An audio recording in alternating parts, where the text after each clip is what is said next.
Okay, looks like we're good to go. Well, we've got plenty to talk about. Yes, this is true. So Meg and I, we've been talking about, what it's going to really take to change the world. And what are we trying to change it from exactly? Well, you know, that's the thing. It's all this trauma, it's all this, the triggers and the reactions. And it's not to say that trauma and triggers and reactions ought to disappear, but there's quite a bit of it that I think I could be done with. How about you, Meg? Yeah, it's been right up in my face. So we thought it was going to be a good topic because if it's in our face, then it must be more in the collective as well. Yeah, we both kind of keep our tabs on the collective. We do sessions with people, lots and lots and lots of people. And so, what are some of the things you've been noticing, Meg, that's been coming up sort of generally lately? Generally, well, for myself and clients, has been a lot of surprise events. So for myself, and I'll talk more later in detail, but whether it's the weather and the flash flooding that we had here in this area, or friends and relatives with events such as breakups and divorces and relationships changing, or illnesses coming out of the blue, or accidents. I've seen a lot of all of those be the impetus or trigger for reaction, and then reaction to the reactions. So yeah, a lot of heavy events lately. And it just tosses people into a big, massive spiral. And so I'm noticing that exact same thing too. In my life, my cat was suddenly killed, people getting sick, and then my clients, same. It's surprise, very traumatic, dramatic illnesses. Like one of my friends who's having twins next week, she found out her father has stage 4 brain cancer. I mean, it's just really mind blowing what's going on. And so let's talk about why. Why is all this happening? And I always go back to the earth, because the earth she's always there. She's an actor in this scenario. She has her body that we're playing out these lives on. And in every scenario, in every dramatic situation, in every issue, there's always the earth there, sort of as a quiet bystander, like the stage manager. But I don't know if anybody's been the stage manager on a acting set, but I have. And you have a whole lot of control over what's going on. You can make the lights a little brighter. And that's what she's doing. And what happens when you have all that bright light? You see all the flaws, all the densest, darkest stuff gets pushed to the surface because it's high frequency. So I think that the mystical answer to why is all this happening like this? Why is it so vivid? Why is it so deep? Is because, well, all of that was already there, but now the playing ground, the stage, has literally frequency-wise or light-wise brought all of this to the surface. It's the biggest boulders that you could ever imagine coming to the surface for us to see. And it's very clear who's awake and who's not. And here's this really interesting thing. I was thinking about it this morning, because if you're actually listening to this, you're awake. Good point. I think they're glad to hear that. Yeah, if you're here, you're awake, and we're calling you. We're calling on your soul and your heart here. If you're awake, that's so important, but very, very key. I want you to know that you're called to keep pushing humanity forward. And that's a big job. That also means that sometimes we're going to have to radically accept, with radical kindness, a lot of people that are not awake. And whatever they're going through, let's consider those who aren't awake actually vulnerable. And I always like to tell people, Meg, that if you can take care of the vulnerable, then everything's going to be all right. If a natural disaster happens and you've got the kids and the elders and the sick and the most vulnerable, the animals, all taken care of, then everything's going to be okay. And that's how you keep a society together. That's how you keep a community together. We're being pushed to recreate society from the ground up. This is no small task. But what does society mean? What is it made of? Well, it's just made of individuals. So let's talk about, this approach to these reactions and these triggers that you and I and everybody's been having. Yeah. What's this approach, this radical kindness approach? Can you talk about that a little bit with me, Meg? Yeah, definitely. There's a lot involved, and we could just skim the surface and say, it's important to be kind. And that word could be very misused or overused or worn out, but there's a level of radical, deep care that when we apply it to ourselves and other human beings, what I've experienced in my own life, and I've seen it in others, is that it has the capacity to change. It has the capacity. In fact, one of my teachers said, nothing truly changes without deep care. And so I think about a lot of things. I think about how can you generate deep care inside your own physical body? It's not a mental thing, right? It's a physical embodied vibration from the heart of generosity, of kindness and care. And so I've spent a lot of my life even just practicing that piece, because you know how hard we've been on ourselves. We've been taught to be hard on ourselves. We've been taught to just really have the self beat up tool. And so to be, first of all, kind to the self and kind to our own reactions, that's one layer. But then to be kind to others, as you said, those that are vulnerable, those that are infirmed, but also those that are unconscious, and really looking at them from the lens of love, from kindness. That has the capacity to change your world, my world, and open up doors to new solutions. That's what I've seen. And then on the larger scale, right, who knows how those ripples affect others. I was thinking about this last night, or maybe it was this morning while I was dreaming, but see if this makes sense, that if something happens, like an event, like a traumatic event, or my bridge collapsing, or someone finding out that someone's sick, that's like a pebble or a rock in the pond. Exactly. And those how I react to that will send ripples out of either anger and frustration and fear, and that'll hit my neighbor and my husband and my son, who will send out more ripples. Or if I can learn to, as we use the word emotionally process my trigger and my reaction, so that those ripples change from either fear into, and they dissolve into or merge into a layer of kindness or compassion or generosity, then those are the ripples that are going out to affect each person in that pond. And I just thought that was a beautiful example that came to me, because it's like, yes, that's how we ultimately shift the planet. Do you agree with that? I do. It's actually something that I actually see with my third. And you can see it move beyond the self into realms that you didn't have direct interaction with.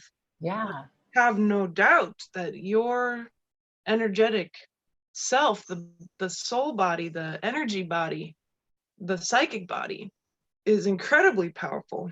This is the underestimated part of being human. It's the part we're not taught about. And it's the emotional body is so powerful and unique. Not every being has an emotional body. Angels don't have an emotional body. Humans have an emotional body for a reason. And being able to know how to work with the emotional body can transform your physical body and your physical world and all of the people, places, and things that you come into contact, and even beyond that. And I always tell people that, hey, you might not be able to see it now, but when you do finally leave this body, your immortal soul will get to examine just how all that worked.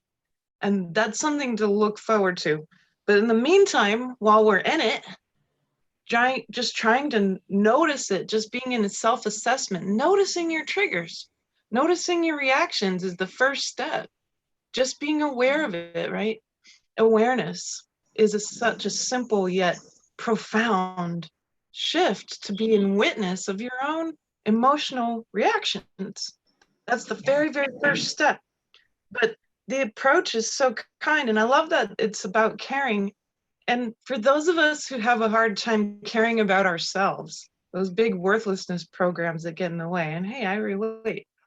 I always try to remember that the earth actually does care about me, that she wants me here. The earth does want human beings here. She doesn't want us to go away. She wants us here. If she didn't want us here, she would have kicked us off a long time ago. No, of course she wants us. She wants us to be more enlightened. She wants us to be more awake. She wants us to live in harmony with her. But this experiment with humans is not finished. And she's right on board. She's pulled out her wild cards, her energetic wild cards. She's welcoming levels of energy and embodying levels of energy that we've never experienced as a species before, in order for us to get pushed off that cliff. And what's that cliff going to be? Well, that's us deciding that we're going to fall in style. You know, but when you discover there's no bottom, then what are you doing? Well, you're just flying.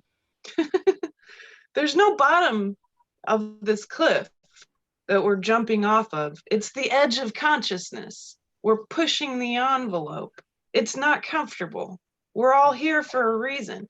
Well, we're all here at this time, not earlier, not later, now, because we're the ones who are going to help lead humanity off the edge of this cliff, on the edge of the wave of consciousness into this next step. That's where the change happens.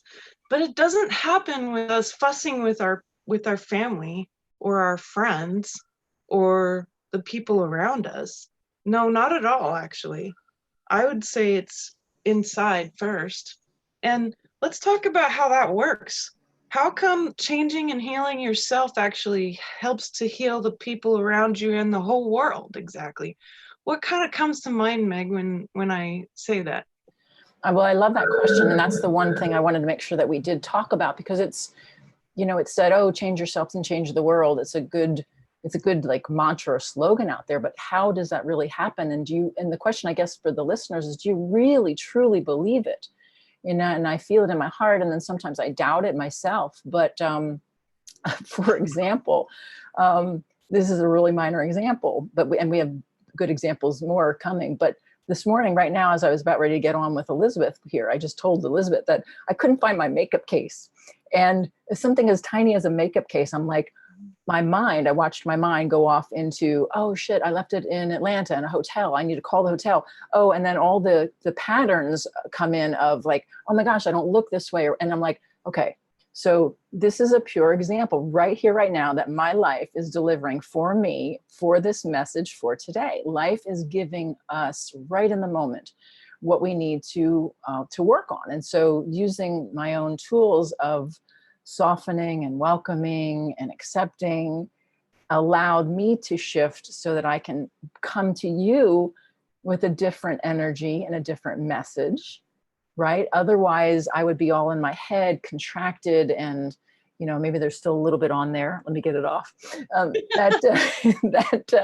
You know, so in this way, I'm impacting the people that are here. But in other ways, when I react to a situation here at home, my reaction then triggers my son or my husband, who go off to work. And that old Zig Ziglar story of kicking the cat, it's like our energy is contagious.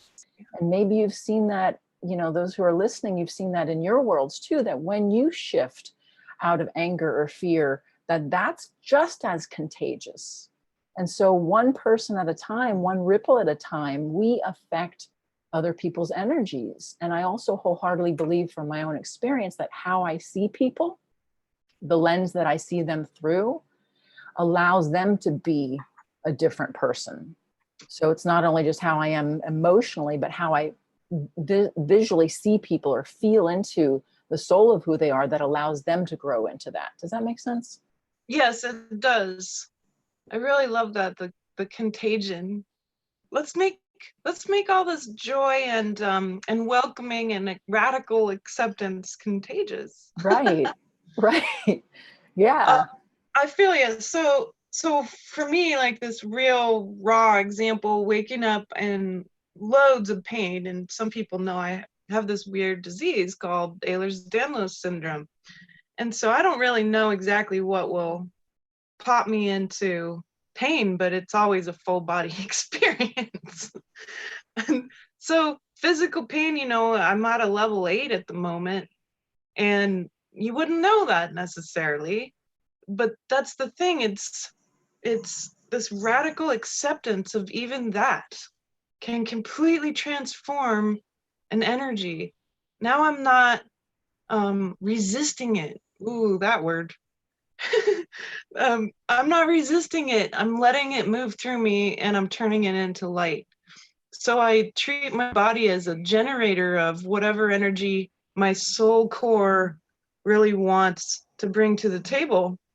And in this body, a lot of times it's simply just accepting, welcoming, and even embracing pain.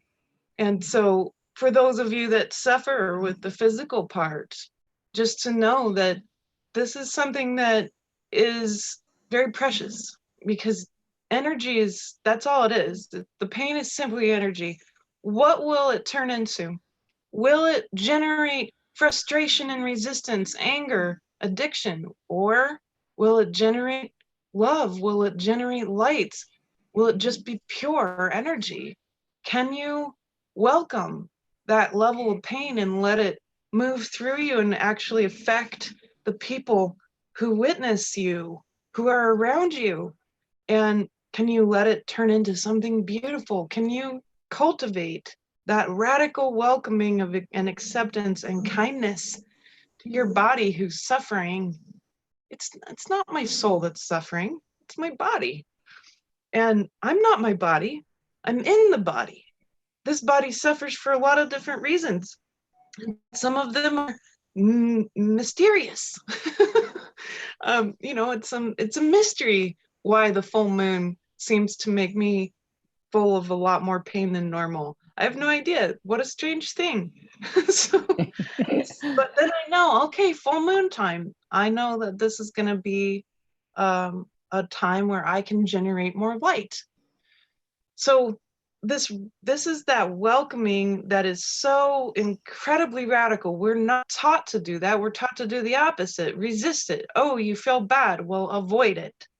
Oh, you watched something scary on the TV, made you anxious. Go eat chips. um, and so I think it's interesting.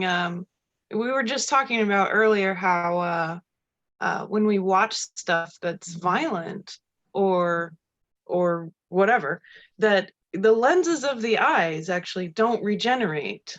It's one of the 3 things that don't regenerate: your neurons, your lenses of your eyes, and your heart. And so the lenses of the eyes remember everything you've ever seen. It's very interesting. Isn't that amazing? That's amazing. I said, I'm going to have to be more aware of that, because it makes a difference. I found myself eating last night after 3 episodes of a very, brutal TV show. And I was like, oh, okay. It's like, this is tied. Yes, it is tied. That's also, it's about input and output, right? So that's a good example. Like, what are we inputting into ourselves that makes us have triggers? I have a lot of friends, Meg, who will watch all the news and scroll through every depressing Facebook, um, article, and they will scrutinize the world through the lenses of, and that would be a mystical lens, through the lenses of their trauma.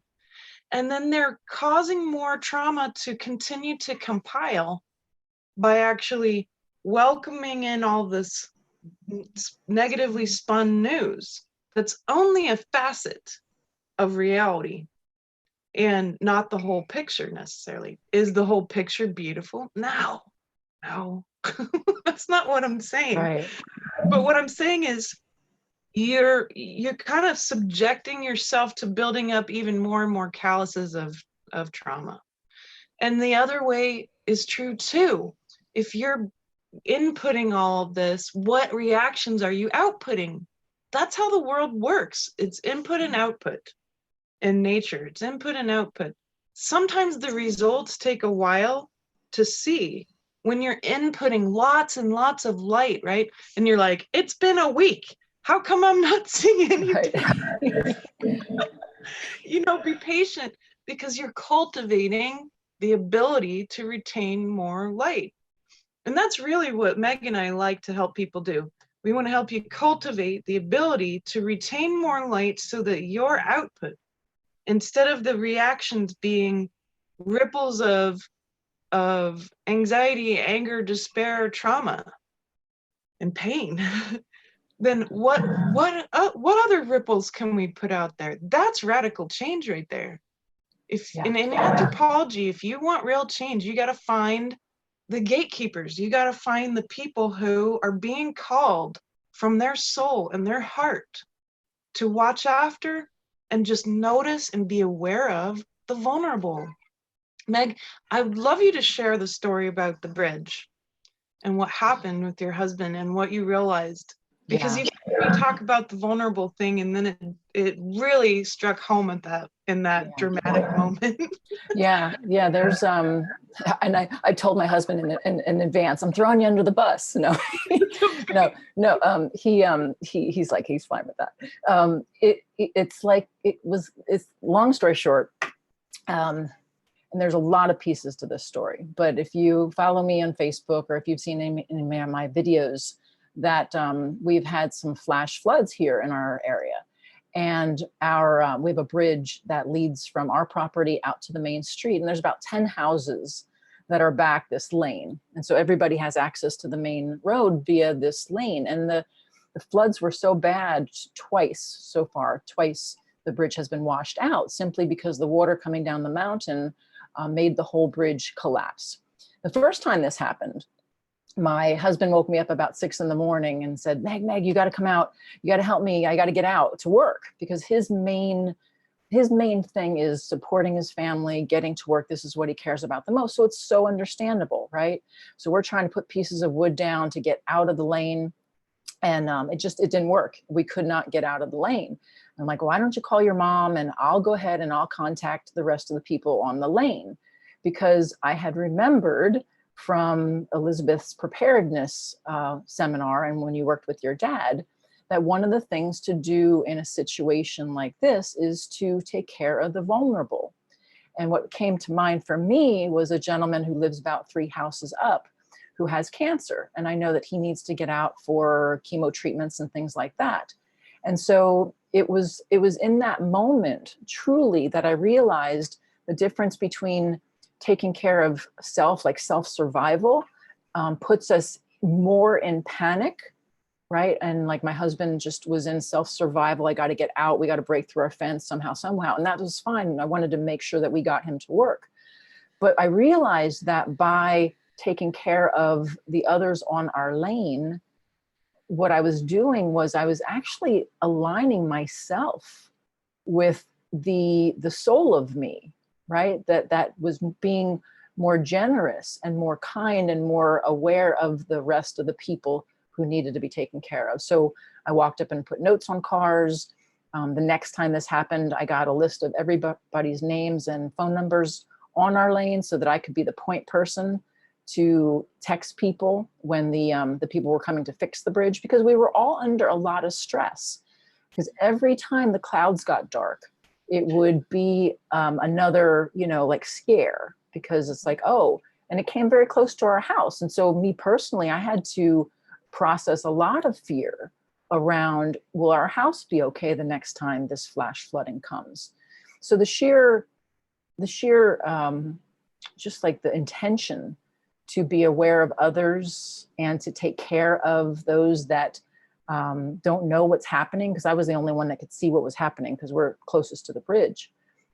To me, and as you reminded me, that was an example of how to step into the place of being the leader, right? It's like being the leader. That's what we're all on this call here, because we're called to do, be conscious and be aware of others in our community so that we can take care of them. We can make sure they're informed. We can make sure that they feel cared for. And that brought me a lot of joy. And I think it brought me a lot more in my evolution too. Do you see anything else that I'm not seeing from that, Elizabeth? Oh no, I think it's perfect. And I can relate to that feeling of, hey, I've got this. Okay, I'm the one. And, you know, that might scare some people. I'm the one right now. I'm the one, and 200 people around me who's awake enough. In my case, this is very true. I'm probably more awake than most of the town. Yes. And that's okay. But I'm the one holding that space. I'm the one radiating that light, and knowing that in every dramatic situation, I can change pretty much anything around me by the way I'm choosing to welcome, accept, and react, and not resist. Resistance is really key here. I think it's actually probably one of the hardest things to find out is, you know, we can be very clear about attachments and expectations and judgments. Those are obvious, but resistance is not. So I'll give another example too. My neighbor's dog killed our cats. And so my husband reacted terribly. It was bad. My husband loves animals very much. He gets along better with animals than he does people. So the fact that we lost this beautiful being, our family member, in the way that we did, and then our neighbor being in total denial about it. Even worse, the neighbor became very passive aggressive and started to do weird stuff, like he put a no trespassing sign facing our house instead of the road, and things like that. So what do I do to in that situation? I've got a reactive husband. My children, you know, will randomly say, "Mr. Buttons is dead," and just make it all trigger again for everybody. You know, my 3-year-old in the middle of dinner, just randomly, "Mr. Buttons is dead." Right.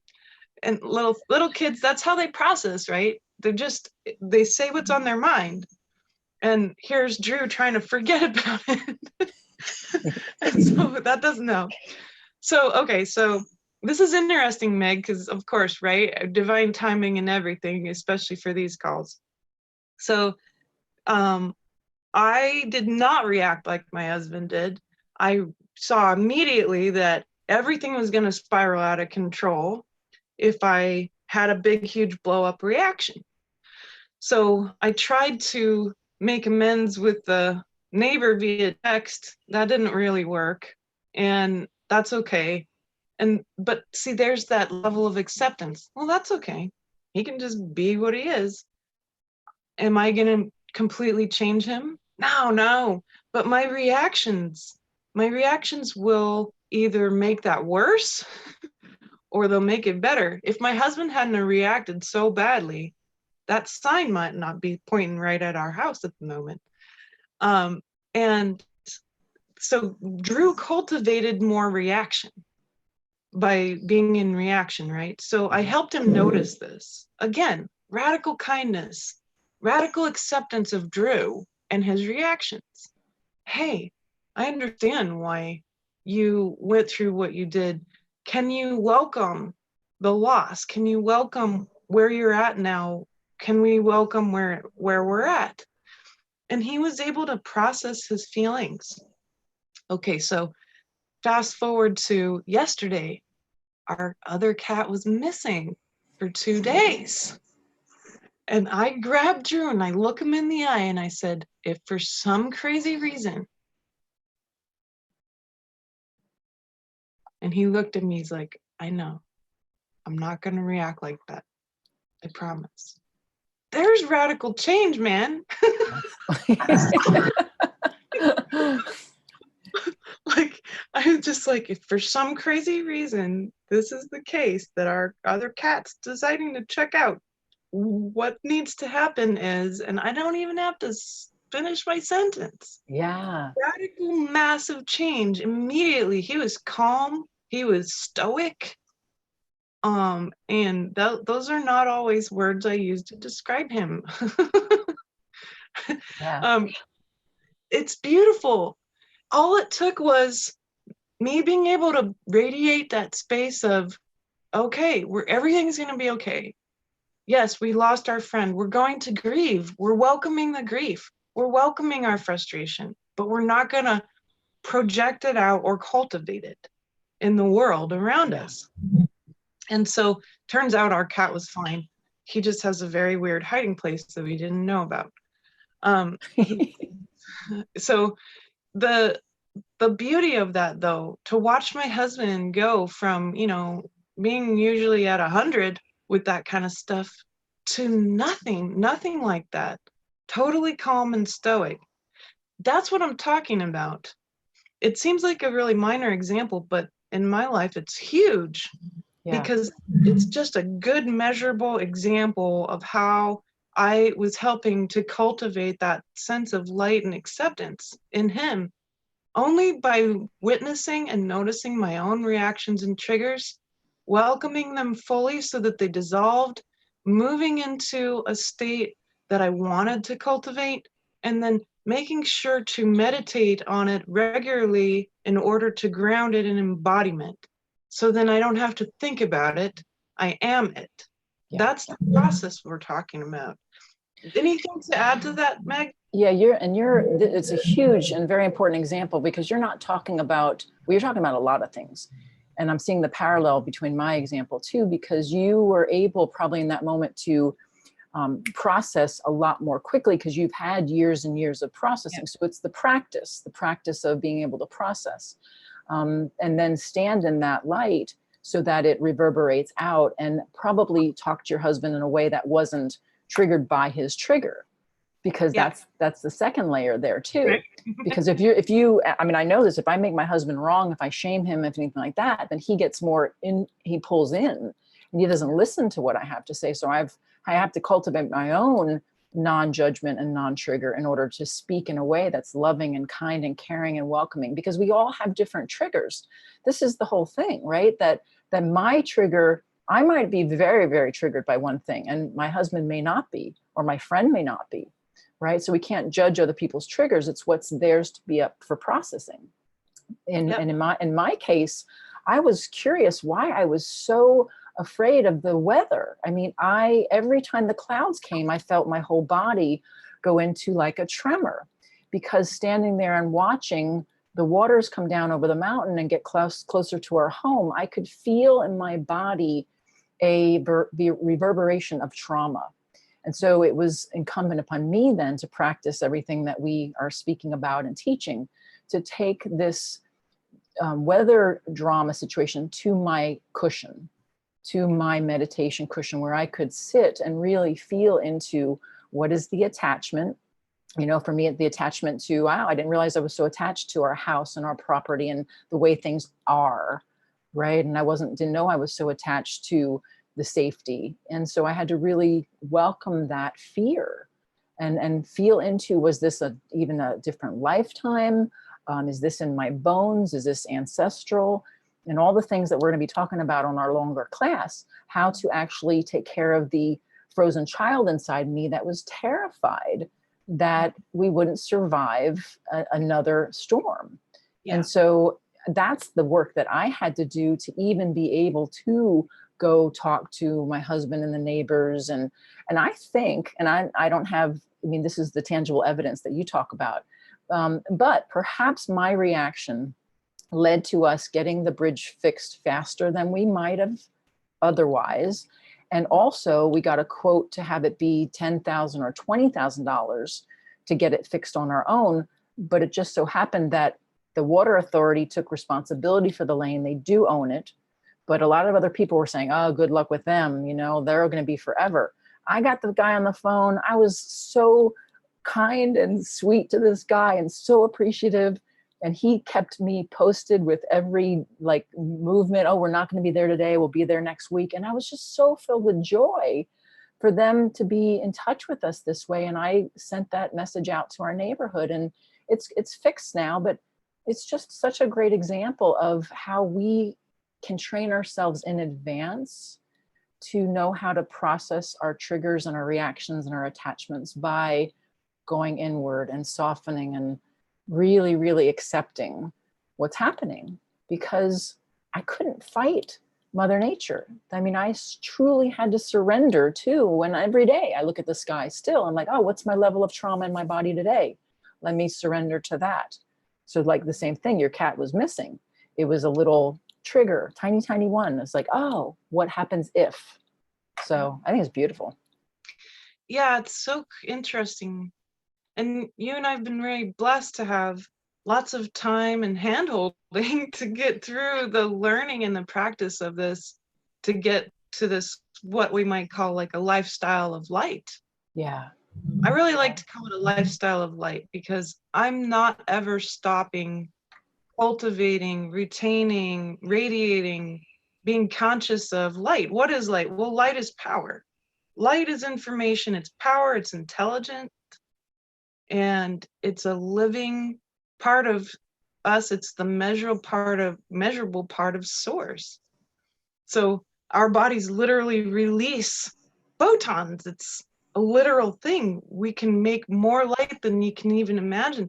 People are around people who've worked on this so hard and then reach this peak point where their bodies and their spirits are automatically creating that level of light. Those are the wonderful fields we enjoy being around, those teachers. And hey, guess what? The average person can do the same thing with the right tools, with the right steps and the right support and the right hand-holding through daily life. And that's key, I think. And I want to address resistance a little bit, because resistance is something I've been looking at very carefully. We resist so much, and whenever we say that we're not resisting, we're probably resisting. Because if you have to say that you're not, you probably are. At least for me. Yes. And I noticed for me, especially because my body's very sensitive to energy, and it's not the empath type of sensitive, it's a different kind of sensitive, like a nervous system sensitive, is that my body will tell me when I'm in resistance by causing more pain, and some kind of pain. It'll either be digestive, or it'll be physical, and occasionally mental pain, like bad dreams or something like that. And I think that that's some of the signs of resistance, but then there's other signs of resistance, like tension, higher heart rate, stress reactions. Sometimes I'll get weird muscle twitches. And Drew, he saw the sign that the neighbor put up, and during the rest of the day, he kept complaining that his right arm wouldn't stop twitching. And I said, well, hun, that's because you're reacting. You're in resistance to what the neighbor did. And it's a very physical resistance. You need to just welcome it and accept it. And when he did that, the twitching stopped. And so it's something to just be aware of, because it's such a tricky one to find, is this level of resistance. Like if we go in, if the flooding happens again, your body might tense up, Meg. Mm-hmm. And that would be the instant sign of, oh, I'm resisting this. And then because you know that, you're going to welcome it. Oh, okay, I see that. I feel that. I'm aware of it. And then you won't have the same built up trauma from another flood as you would have if you didn't have those skills. that trauma builds up and it creates a lot of problems. It's like a big callus, and it creates even more resistance, makes you feel disconnected, makes you feel foggy. It makes you feel like you're in a spin and you can't get out, that you're in a hole. It makes you feel heavy, literally. It makes you feel like you can't see or feel or know in your gut the truth. Makes you feel like you can't really discern where you're going or what the next step is. I mean, this is a long list of what trauma does to your body, right? And to your experience. Um, it's really important to just notice that, to welcome it, to be aware of it, and to be hyper conscious in such a level that your subconscious actually will stick with you. It won't keep building up trauma without you realizing it. Resistance will come from that subconscious trauma where all those traumatized selves are, where all those negative programs lie. And of course, then we've got ancestral stuff and past life stuff too. And those are usually the four most important culprits to reactions and triggers. Once you've healed and cleared all of that, well, that takes a long time. But with practice, remember, cultivating, it takes time. With practice, you see results and you begin to see, oh, okay, this is what it feels like to have finished processing most of my trauma in my life. I never thought I'd get here. And it will happen faster than it did for it to actually build up in the first place. I call it like DNA archaeology or emotional archaeology, because all that trauma built up and it took a long time, but it doesn't take as long to shift it out of your embodiment. Then it's a matter of upkeep. So Meg and I are in upkeep mode because trauma is not going to stop happening around us, but we know what to do now. It doesn't build up a layer of density in our field anymore, because we go in and we know exactly how to dissolve it immediately. And then that affects everybody around you because you're more bright and full of light and more aware, more conscious of the whole picture around you than anyone else. Anyone who's listening to this, you're being called to do that. Meg and I always just say, whoever shows up is exactly who needed to hear it. Exactly. Yeah. And we're here with the flag. We're saying, come with us. You're being called. If you're just 1 in 200, 1 in 1,000, you have a possibility of making a difference. Maybe you're in a whole entire town worth of people who aren't awake. You're there for a reason. I have all these different clients, Meg, who will say, well, I don't really know why I'm in this town. Yeah. We're in this country. And I'll say, well, it's obvious to me that you're there to radiate light that wouldn't be there otherwise. Yeah, exactly. And placed perfectly all over the globe. Yeah. And even if you find yourself around people who, like you said, are unconscious. I have a friend who's in a group where she's like, I wish I was on a different team. And I was like, well, maybe you're supposed to create your own team.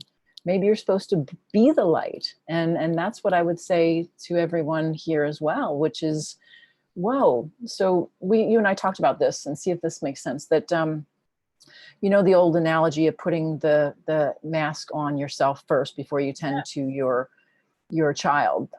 That is all well and good. 100% agree.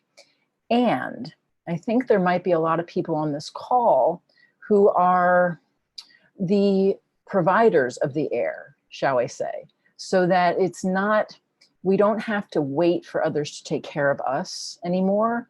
You have developed enough where you are the caretaker. You're taking care of yourself. You're looking around your community. You're seeing who needs to be taken care of.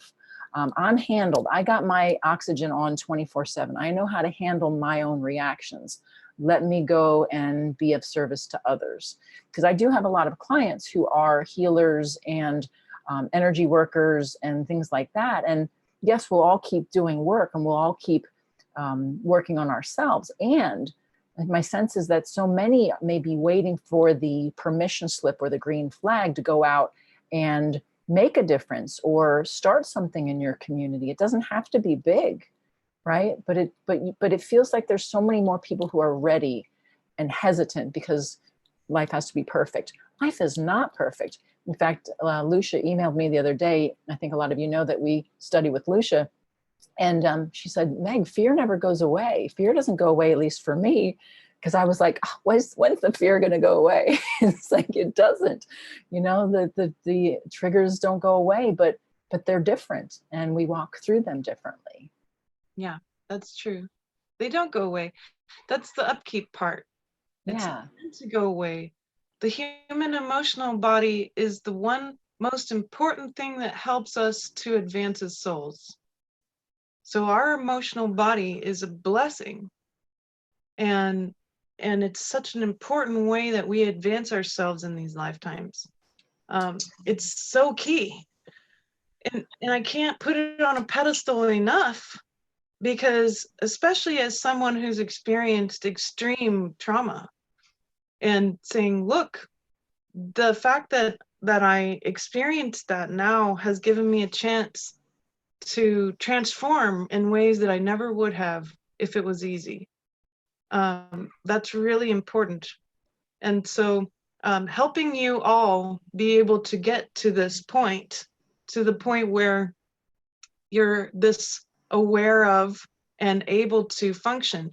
I'd also like to say that some of you might not be called to go out into your community and actually talk to actual people. Some of you might just simply be called to maintain the level of light that you're being asked to radiate on behalf of the people, places, and things around you, and that's it. And that's a challenging job in of itself, let alone taking that and going and interacting with people or neighbors or whatever. So what level of light are you being asked to radiate wherever you're at? Some folks can't even get out of bed. So trying to community build would be impossible. That's okay. You have a lot you can still do. In your resting time, maybe you're sick. Maybe it's temporary, maybe it's not. And in your time of rest, resting has an ing. I always say resting is a verb. You're still doing something, and you can be doing spiritual work while even in bed. You can be doing radiating of light that will definitely be received by the realms around you, by the layers of reality around you. And what a wonderful, very simple, caring thing that you can do. It's selfless service, even while you're in bed. Selfless service with all that light that you're bringing through. That's what humans need at the moment. And I want to bring this really neat visual. Here's all these people placed very strategically around the globe, and none of them really always know why. Why am I here? Why am I here in Kentucky? Well, it turns out that with our fields, if we continue to build and retain and radiate all that light, that those fields will merge. They will merge into the real internet, into the spiritual internet, into a merger of a new human field of light. That is the mark. That's a benchmark on the way to the golden age. There's lots of work to do before we get to this golden age where the whole earth and all of humanity are in harmony with the planet and aware of their galactic nature. We've got a lot of work, and it's going to take these lifetimes now. We're the ones who are helping to push humanity to do the work. And we've got a long road, like I said, but if we're working on that merger, there's a big benchmark right there that will prove that we're capable of getting there as a whole species. That to me is exactly why we're talking, because all of you who are on the call are being asked to do that. Would you like to add anything else before we look at some questions? Just the piece of the everyday. I think that's beautiful, whether you're I do have some clients who are called to for 10 years to be in a resting place. And that's the calling then, right there. That's the work right there. Or going to the grocery store. I was just thinking about that. That's the work right there. Interacting with the people in the grocery store. Yeah. Or going on vacation, right? I was telling you about my vacation story where, oh my gosh, it was so stressful. I had a guest who broke something in the condo that we were staying in. And my reaction, I was aware that perhaps my reaction could have influenced the guest in a way that he may never experience at his own home. It was my son's friend. And I just thought, whoa, my reaction may rewrite his story of trauma, where it's not such a big deal that he broke something. And so the faster that I could process that, the better. So yeah, wherever you go is the work. And Yeah. that's why we want to support you in learning how to walk in the world with great acceptance and radical kindness for yourself and those around. It creates radical change. Yeah. It really does. Good. So let's look at some of these questions here. And we've got a question from Moria. That's a very good question. How do you handle trauma and reactions that you don't have control over in the moment, which feel like you simply cannot resolve it? So that's really important, I think, because sometimes our reactions and trauma are really deep and we don't feel like we have control over it. I understand. I've got little kids. They push my buttons and I feel like a crazy person on occasion. Like I'll get done with work and have had a long, long day and I walk out into my house and it looks basically like someone took my house and tossed it upside down and shook it. And I come from parents who are like obsessed with cleanliness. So, you know, with 7 kids, you kind of got to be on top of it. And so, you know, what do? I'm maybe dehydrated and tired and grumpy. And then I come in and I'm picking up toys and I'm like making comments and just and as nice as I sound, I have those times and days too. And I don't feel like I have control over it. Like this happened the other day. So we had just been going on this long shopping trip, walking through a department store, which with a whole bunch of kids and a very slow 16-year-old, it's not fun.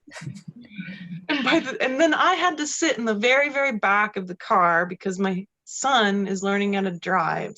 So I'm in the very, very, very back, all squished and moody and in pain and just really over it.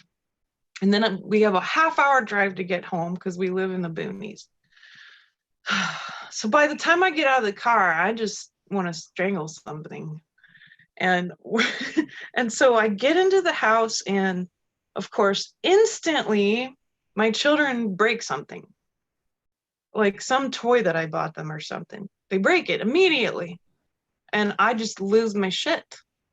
And I'm yelling, which is very rare at this point. I'm yelling at everybody about how, you know, don't you understand that everything costs money? And so I can't control myself at this point. First off, I'm hangry. That doesn't help. So all the above made it so that I'm just pissed.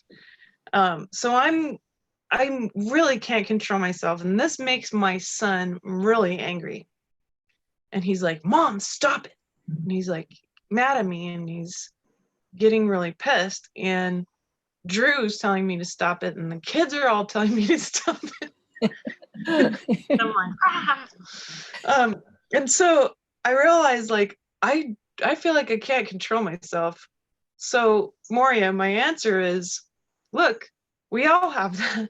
This is real. Don't deny yourself the power of not feeling in control. I was aware of this, so I got myself some food I just noticed how out of control I was. I got myself some food and I went away. I got away and got private.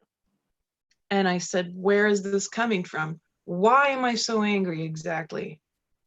That's all it takes, Moria. Like in the moment, you might not be able to have control, and that's okay. That's what we're trying to say. Radical self-acceptance here. Even violent thoughts. All right, I'm noticing that. I feel it. Terrible, awful thoughts will come through. Awful emotions will come through. Are you going to resist it? Are you going to fight it? Are you going to let it move through? And so I let it move through, and I'm just noticing the anger. Why am I really angry? Oh, I found it. Because I worked my butt off. I'm the one who's the breadwinner of our family. I'm the only one working. I work 7 days a week. I don't think I've had any length of time off in probably a year. And literally. And suddenly I realized, well, that's my inner self. My inner self is angry because every little thing my kids break means some amount of incredible work that I've had to do, means some kind of amount of time and effort that I put into making our household run and keeping it going, which is not a small task. And I feel like I'm holding that whole thing up, and I am. And so, I needed to be gentle to me and say, hey, you work really hard. That's why you're upset, because you work so hard. And yes, of course I get well taken care of. My kids and my family noticed that. But is it enough? No, it wasn't. Not in that moment. It wasn't enough that my family cared about that. And that my little kids are little kids and they do stuff like that. So who's it really gonna take to help me feel better? Me. It's got to be me. I have to be the one in radical self-acceptance and care. I'm the one making my own schedule. Right. I always tell people, like, you'll never work harder than when you work for yourself. And I'm a bad boss, Meg. I wouldn't want to work for you. Boss myself. So I had to have a chat with me, right? Hey, I hear you. I feel you. You work so hard. I accept you. Your anger is okay. It's valid. That's okay. Do you want to cultivate that? Or do you want to cultivate something else? What do you really want to cultivate? So let me get into an even more dramatic example that is darker. I think we all go through the dark stuff, right? So being triggered by something that causes you to have very painful, self-destructive reactions. And this used to happen to me a lot. So maybe I was in a fight with my son's father, and he might say something really mean and personal. And I would receive that, right? He's reacting, so he's cultivating that in his life. But for me, I would take it inside and I'd take it so personally that it would cultivate self-destructive energy and emotions and attitudes. And I'd even have traumatic visuals show up that I didn't have any control over. Painful visuals of me hurting myself, which I used to do when I was a teenager. I used to cut. So I'm being really vulnerable and transparent here. That's my style. But, when I was in those states where I would do that to myself, I felt like it was a way to help me get out of it by going even deeper into the dark. And then, of course, when anyone's doing that self-damage, you end up having endorphins, which is why people feel temporarily better, becomes addictive, just like opioids. Same with alcohol, using alcohol to numb myself all the time so that I could function, because my body was in such extreme fight or flight that I was having hallucinations all the time, constantly. Well, I was able to get out of that with processing, with radical love for myself, with radical love for my son's father, with radical love for the people around me who might push my buttons in every possible way, and then not go into the self-destructive cycle, but go into a radical self-acceptance cycle. It took me a long time, but by doing that, I went and I healed my traumatized selves. I went and I found those hurt parts of me who wanted to cut. I drug my teenage self out of the basement of my subconscious. She didn't come out. She was the hardest one because she wanted to fight me and resist me in every possible way. It was worst case scenario, trying to get her to feel loved. Most of our traumatized selves want to feel loved. She didn't want that. She didn't want to feel loved. She didn't care anymore. And that one was hard. But the testament is that there was something driving me beyond my own body and experience, beyond being Elizabeth. There was something driving me to keep moving forward into that healing and to make sure that I could shift the incredible pain that I was experiencing. And so what did that do in my life? What did that cultivate once I'd worked on that? And I still work on it, my friends. I still work on it. That's the thing. My son's father and I became friends.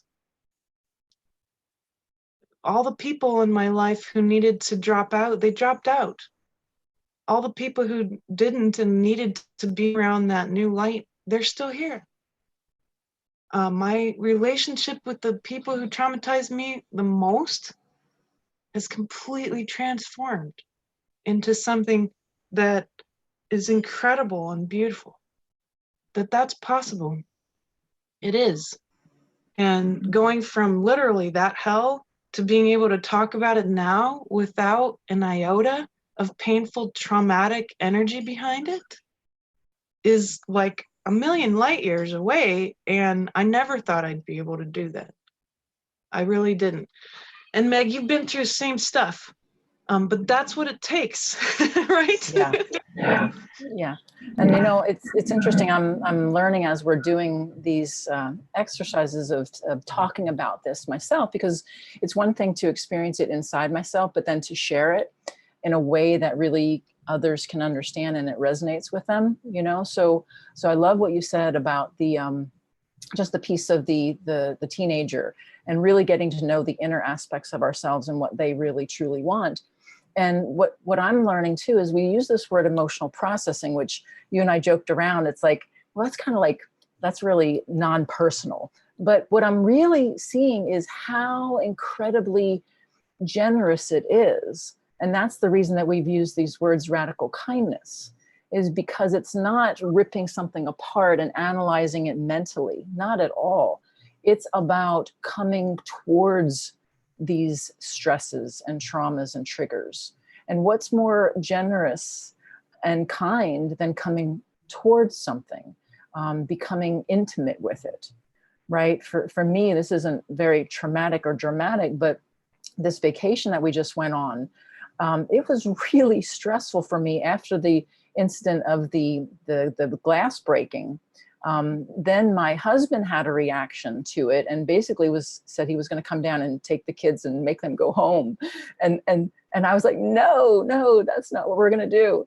And so, but what I didn't realize, it actually triggered me that I must have put myself in the kids' perspective and felt this punishment coming on. And it triggered me into a trauma that I remembered from 9th grade, where my father and his friend were yelling at my siblings and the other kids. And my dad actually said the words, "If this were my kids, I'd kill them," or something like that. And so that stayed in my body for all these years. And I had to go back and again, I've processed this before, but just this slight trigger of him saying this about the kids required me to go put myself back in the tent where I was staying in ninth grade and feel how it felt to hear those words from my father and be terrified.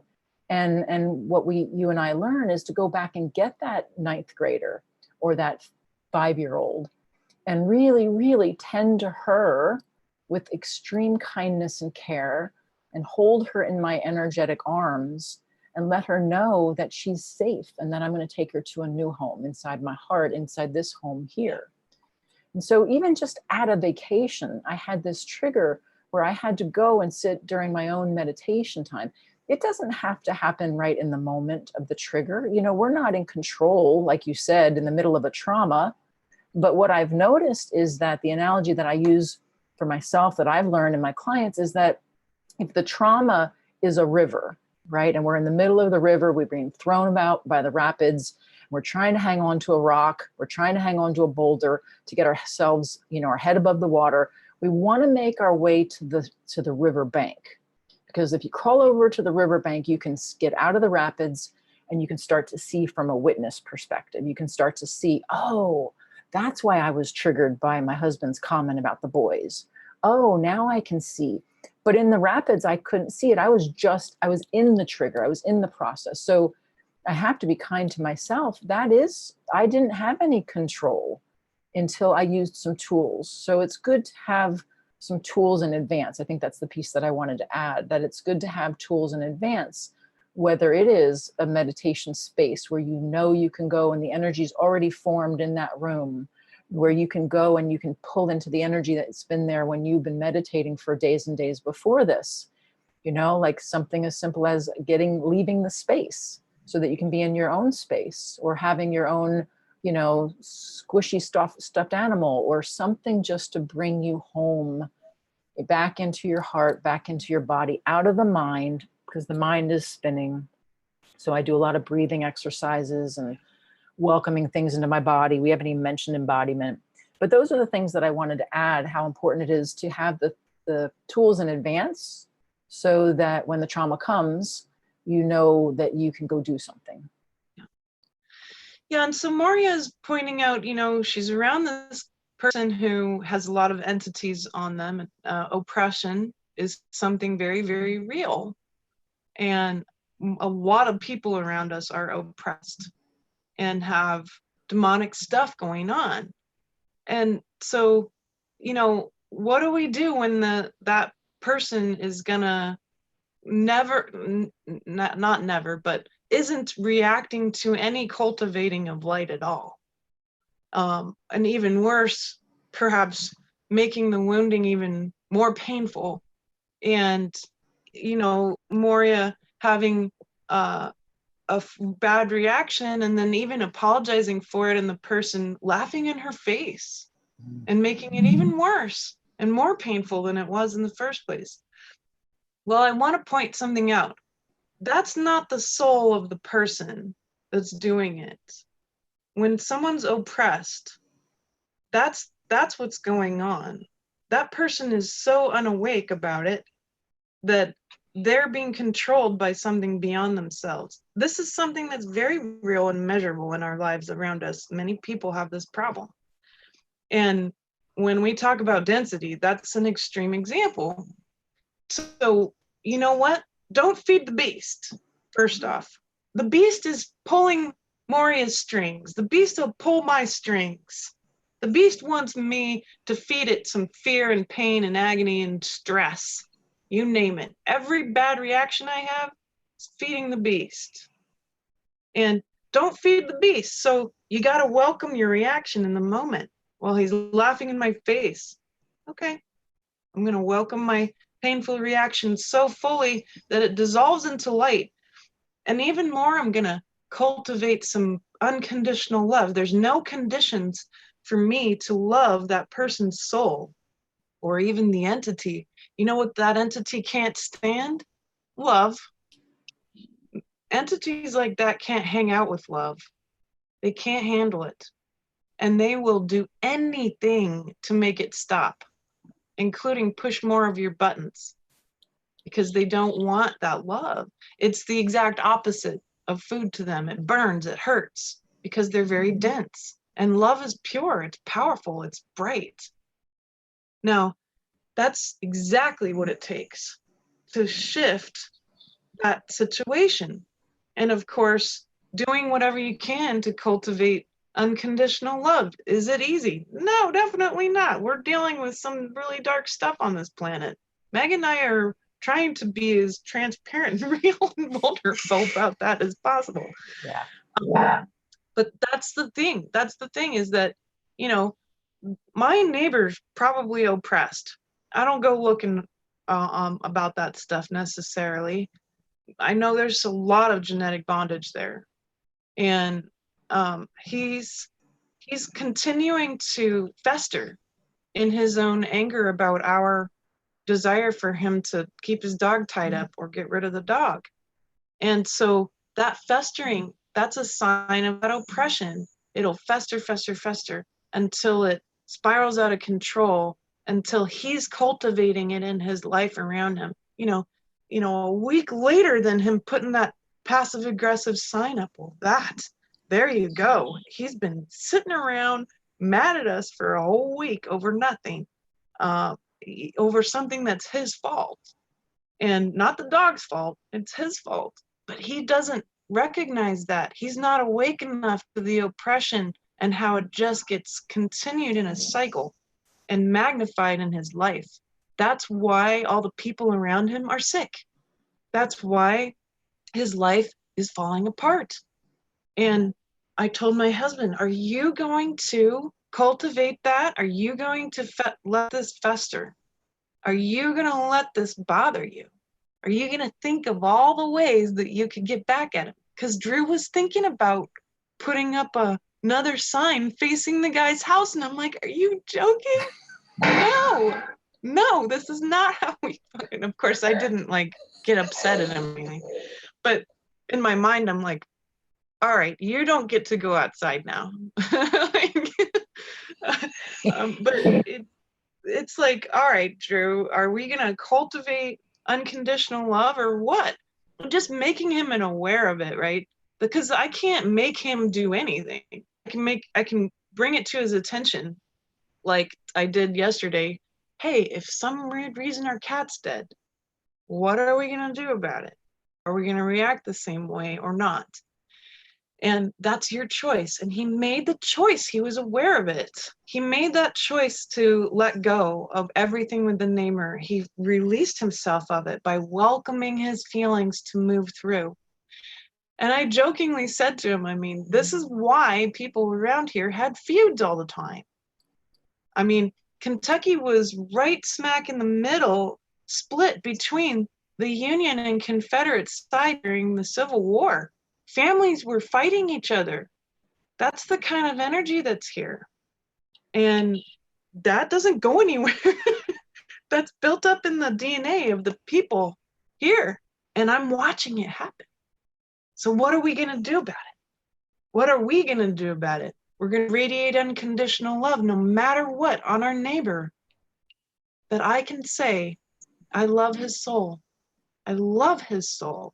His soul is suffering.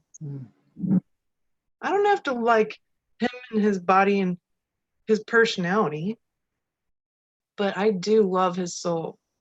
And there is nothing that will stop that. I love my soul. I love my soul so much that whatever I'm experiencing as Elizabeth can't hurt my soul. Even if you die, your soul can't be hurt.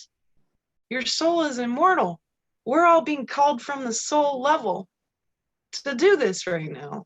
This is what it's going to take to change the planet, not just our neighborhood, not just our household, the whole planet. It's up to us. That's so important. So we've got our, call out to you to come join us. And this is the chance for us to talk about what we're trying to do right now. So Meg and I, we've been teaching about this for a little bit, and we have created content and have had it beautifully arranged and it's still continuing to be in process. But we have this beautiful program that we tried out for 1 week at one point, where we did it just for one whole week. And everyone on that entire retreat said, oh boy, this is way too much for a week. You ought to do this for 7 weeks. Because it'll take 7 weeks to really, really go through it. And it dawned on me, thankfully, because of great advice from my friend Daniel. He said, you ought to have a certificate of completion for this, because this is many years of work beyond just Meg and I, from incredibly enlightened teachers, compiled and built into a systematic approach that both practitioners, people who need healing, which often practitioners are totally people who need healing, and people who want to help heal their families, that all these types of people who are being called from the soul level can experience, and then walk away with something they can put on their resume and even practice in their clinics and their households, and be able to help other people and bring in abundance from that continued help that they're doing. So we've created a certificate for you over the 7-week program. Immersion is what it is. It's a heart-held immersion. Meg and I are really good at, we've merged our hearts.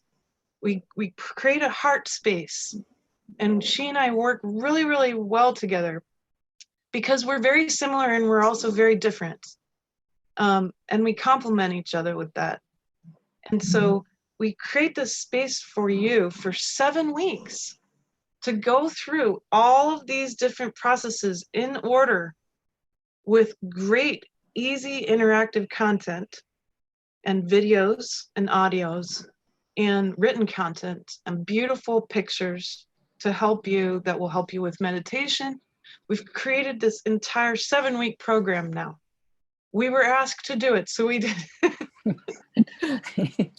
And we're starting on September 8th. We'll do a call every single week and then an ending call. So you get 8 calls with us, which will be these beautiful live calls together where we can answer your questions. And we're going to be on our Slack platform where you can join us and our whole community, but you'll have a private channel where you can just text me or Meg on our little channel, on our retreat channel, and tell us about what's going on in the moment. Elizabeth, this crazy thing's happening. What do I do? And walking you through, because in 1 week, drama's going to happen. 7 weeks, it's definitely going to happen. Yeah. And that's the perfect time for you to be held by people who are going to walk you through the process in such a real life way, in such a transparent way, that you're going to see the cultivation of light. You'll get measurable results by the end. And that's something that we know will happen because we're constantly watching it happen in our own daily crazy lives. What else would you like to tell about our 7-week immersion? Well, I definitely wanted to highlight the words real life, because 7 days was a blink, right? We put all this content out and there wasn't really enough time to integrate it, so it's one thing to know something intellectually. This is not a theoretical or intellectual retreat. This is get in there. Let's get intimate and honest with ourselves and watch our own triggers happen, but not be alone in them. That's the whole thing. You don't have to be alone in it. Bring it out to the group, bring it out to us. And that's where the real magic happens, because you'll have us applying our kindness and giving you an energetic template of how to truly welcome even the hardest things, even the hardest resistance, just to have that body felt support of, let me relax the body. Let me deeply breathe and seeing this in a different way. And I love the words bowing too, bowing to the resistance and bowing to the anger and really bowing to the program and revering it as the protection that it is. Because truly, right, the trauma, the triggers that we're talking about, They're layers of protection, and they served a good purpose. And so we want to thank them and soften into them and really truly allow them to know that we appreciate their service, and we are now the soul in charge, and the soul is going to be generating love and light, and the protection can dissolve from there. So it's the real world, real life experiences. You know, Elizabeth, I loved how you said we're mothers, we're parents, we have homes, we have businesses. Shit happens every day. And so this is our platform right here to be real and say, this is what it's a taste of it, to say, let's be real. And how do we, who've been working on this for years and years, handle these things, and then give you a template and practice and support to help do that yourselves.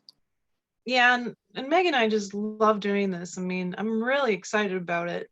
And I keep having like deja vu about it. So that's always a good sign. Yeah. I've had deja vu a couple times on the call. Yeah, and we're going to have another one of these calls as another preview or intro coming up next Friday, right? I believe. Yes. And so yeah, bring some questions if you have any questions about it. You know, we're not hard salespeople. We just want to really call out to those who feel drawn to learning more and practicing this on a 7-week basis, so we can really get close to you. And we want you to know us a little better and how real we are. And so, you know, if you liked this call, share it. And because we gave some tips and tidbits and value, which we're happy to give. And next Friday, we're going to do it again.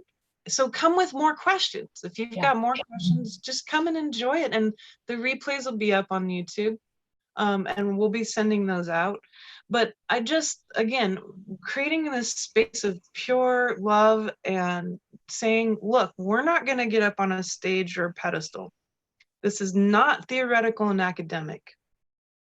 Yes, there's lots of theory and academia behind it.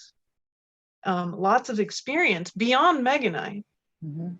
But we're going to take this, what we're doing is taking it down to the real life nitty gritty 3D, the nitty gritty shitty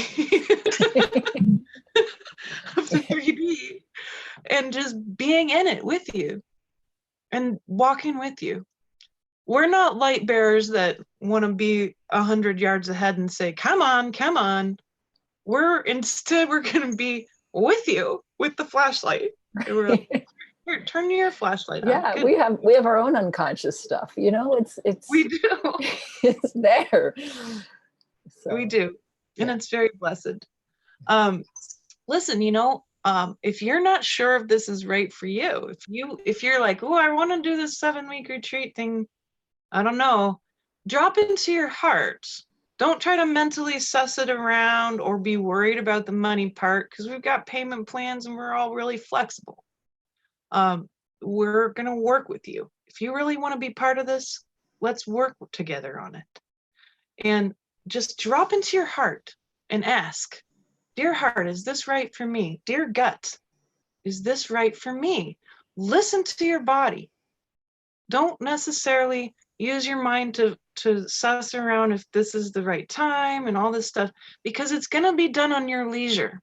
Don't worry about that. It's not going to be you know, cut and dry constant thing. The only constant is that you're going to get the materials each week that you can work with on your own time. And we'll have calls each week. And if you can't make it, there's replays.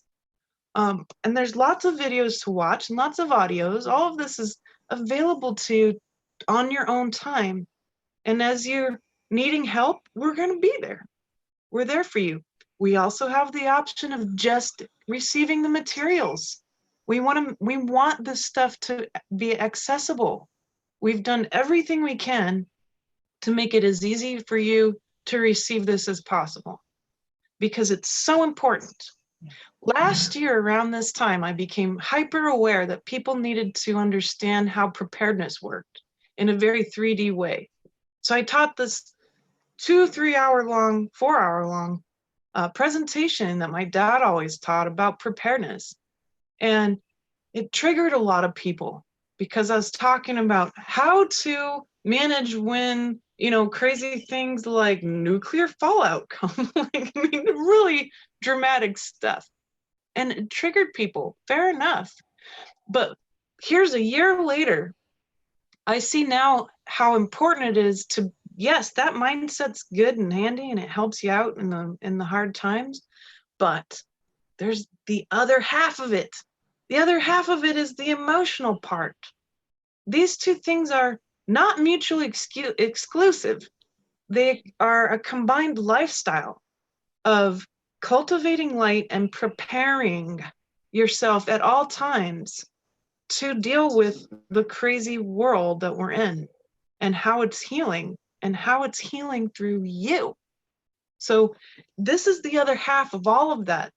If you only do this part, if you only learn this part, it will help transform all of the different ways you react and how you approach every single trouble that comes into your life. That's what we've learned. That's why we're so passionate about it. And we're not just passionate from, I love this work. We're passionate from a soul level. Yeah. We're drawn to this. We were drawn together through working with our teacher, Lucia Renee. We're drawn together to do this in such a way that I don't even understand it. It just happened like Legos. Right. Now we've built something. And it's so much fun too. It's Yeah. so fun. But it's our souls. Our souls had agreed that we were going to come together right at this peak time to help you right now. And I'm so glad. Thank you, Meg. Yeah, no, you're welcome. And somebody had asked about, can you use this potentially with clients? Yes, it's exactly actually what I do with clients. Because the work that I've done on myself, I then hold that space for giving kind of transmissions of soul to soul, feeling what it feels like to have radical unconditional acceptance for whatever comes to play. So by all means, use this material with your clients, whatever you do, whether you're an energy worker, a healer, or a coach. It applies to all of life. Yeah. Yeah. Or maybe you don't have your own business just yet and you want something to build upon that's really going to help people, not just any other kind of touch modality or a normal sort of modality. And perhaps also you don't want to fit into a box of a classical counselor or psychologist. You want to add the spiritual part in. We address all of that. We address the spiritual, the emotional, the mental, and the physical. We address all of it. It's got incredible amounts of science, incredible amounts of active people who have used this, hundreds of thousands of people who've used these techniques, who have had real measurable results. By all means, come learn with us for 7 weeks and build your business on this. It's a great foundation for a business to serve people. So yes, all of the above. And maybe it's just time for you to rest and do deep processing, but you'd like to be held in a space where that can be done gently. We're here for you. So all of the above, there's a full spectrum of people being called from the soul level to come join us in this. And again, we start September 8th. Our last call will be October 27th. This is a very peak time. I'm not the only psychic seer who's seen it. Another psychic seer who's very famous and very powerful, Tantra Mott, has pointed out that this particular timing is very important. It's the perfect time to be held in the ethereal, to be held by heart spaces like Meg and mine, and to be able to have a lot of light shown on your actual human, very valid experience. So it's a very precious time. Yes, and Moria says, held in deep rest is what I've been longing for. And others are pointing out that they feel that restfulness, that peace that we're radiating, even despite like me being in pain and Meg with no makeup. Which is perfect. Exactly. I love it. So any last closing thoughts, Megan? And I'd like to do a blessing on everyone at the end here. Oh, blessing sounds so good. In fact, we end each chapter each week with a blessing. Yes. What's coming through is, you know, it takes time. It takes time to learn these things. And so it's not about rushing, because when you rush something, you contract. It's like pushing away. So for this moment right now, I just encourage you to relax your body, really feel what it feels like to be non-resistance, and welcome any thoughts that are coming in your mind right now, any body sensations, because if we had more time, I would love to give you tastes of what it feels like to be in this uncontracted, aligned state where you're, I call it an inner alignment, where there's just no pressure and there's just that connection with soul. And so we try to vibrate that and give that in this, you know, in this call.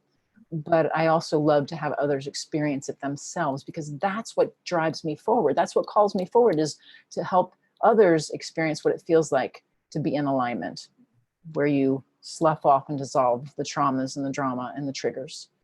It's exquisite. Yeah. Oh, that's a good word. Exquisite. Yeah. That's the blessing we're going to have. Exquisite peace. So let's ask for Source to bring in this light to help us fill our mind, our throats. A lot of resistance in the throat. Mm-hmm. Our heart, our gut, our right side, our left side, our whole body, and our whole field. We ask to be filled with this exquisite peace, quality of light that's very refined, very gentle, very peaceful. Being held in it, being able to radiate it from our core for the whole rest of the week until we meet again next Friday. To be held, to be able to radiate it, to allow it to percolate, to trickle through all of our DNA, all of our subconscious, all the negative programming, all the trauma, all the density, to move through all the little nooks and crannies, exquisite peace, till it gets to your core, your soul core. We welcome this fully into our whole body and field now, and we can take a big deep breath.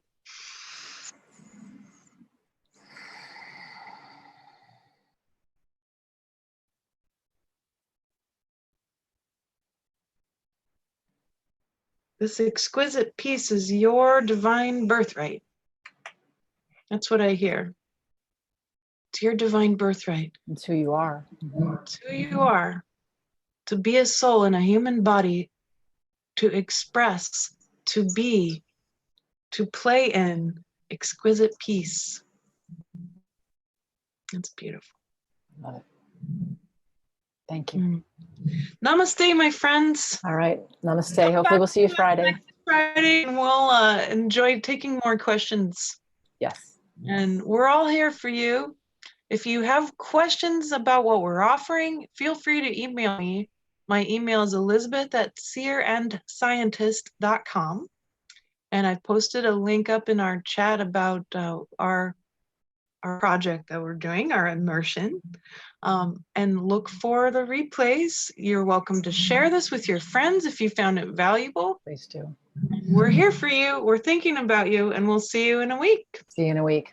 Any blessings. Namaste. Blessings.